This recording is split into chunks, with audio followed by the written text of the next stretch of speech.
Всем привет! Меня зовут Настя, и сегодня я вам расскажу про один из методов клинической диагностики, метод исследования общий, который нужно обязательно использовать при осмотре животного.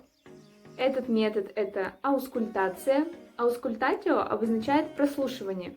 Это метод диагностики, который направлен на прослушивание звуков. Нужно проводить его обязательно в тихом помещении. Аускультация бывает непосредственная, которая выполняется при помощи своего уха. То есть мы его подставляем к животному и прослушиваем. И посредственная или инструментальная, которая выполняется при помощи инструментов. Этими инструментами являются фонендоскоп, стетоскоп и стетофонендоскоп. И сейчас мы разберем, чем же они отличаются. Я себе заказала самый обыкновенный стетоскоп. Вот он. Сейчас я вам расскажу, как его собрать, как же он выглядит и как правильно прослушивать животное. Стетоскоп приходит в разобранном виде, и каждая его часть отдельно упакована. Стетоскоп состоит из трех главных частей. Это металлические разветвления с двумя оливками на конце, головки, на которой находится аускультационная мембрана резинового шнура, и также мне пришел бейджик. Для того, чтобы собрать стетоскоп, одностороннюю головку мы соединяем с нашей трубкой. Также бинауральные трубки с пружиной присоединяем к соединительной трубке.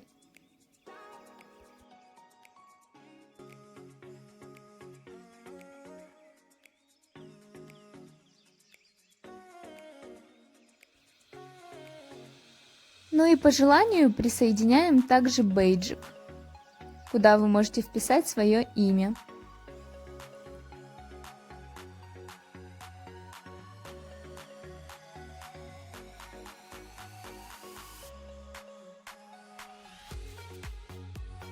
Для того, чтобы провести аускультацию животному, есть несколько требований, чтобы это все прошло хорошо, и вы услышали все звуки, которые вам нужно. Во-первых, аускультацию нужно проводить в тихом помещении. Во-вторых, животное не должно стрессовать. И, например, когда вы проводите аускультацию сердца и вам мешают какие-либо посторонние звуки, например, хрипы или дыхание, например, звуки из легких, то мелким животным можно произвести апноэ. То есть на несколько секунд закрыть его ротик и носик на 20-30 секунд, чтобы остановить дыхание. Животным за это время ничего не случится, а вы все услышите. Крупным же животным, такие как крупнорогатый скот или лошади, можно надеть что-то на голову. Это звучит жестоко, но что поделать. Также хотела объяснить, чем отличаются фонендоскоп, стетоскоп и стетофонендоскоп. Фонендоскоп — это просто трубочка. Чаще всего ее используют на крупных животных, такие как крупнорогатый скот, лошади, овцы.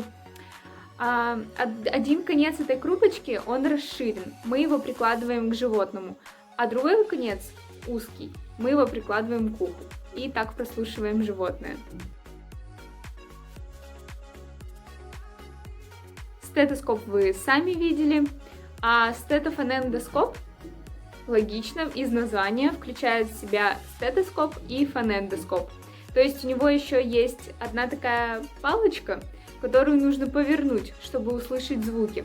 Ну и сейчас вообще в наше время очень много различных стетоскопов, фонендоскопов, стетофонендоскопов, которые очень популярны, наворочены, там можно все, что хочешь, прослушать.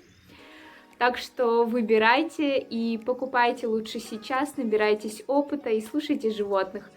Всем спасибо за просмотр и всем пока!